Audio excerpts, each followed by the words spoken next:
Halos araw-araw na lang. Pagising ko ng umaga, hinahanap ko siya. Minu-minuto, hindi ko siya makita.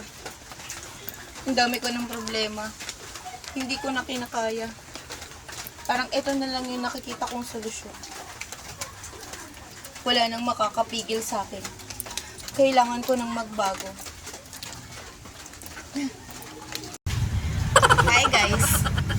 Andito nga pala ako kay Babe Salon at nagpapa-makeover. Ayan, magpapabago tayo ng buhok dahil kasi sobrang dry na. At yan si Ate Roberta yung nag-aayos ng ating hair. Ayan, o diba? May side comment, patay yung buhok ni El Sanggala, kaya kailangan natin ng makeover. Patay yung makeup, patay yung kilay, ayan.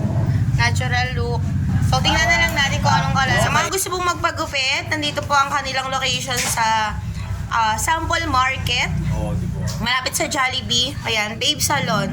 Tapos hanapin nyo lang po si Ate Roberta. Para sa mga gusto pong magpa-makeover. Tapos meron po dito na, ayan.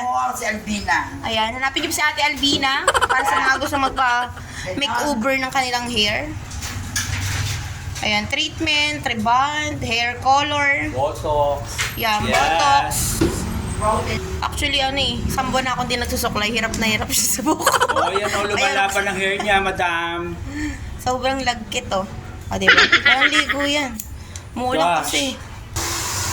Muulak. This product, lukalong-lulo pa rin dito eh. Kahit daw walang suklay. Sabi niya. Kasi tamad nga ako magsuklay.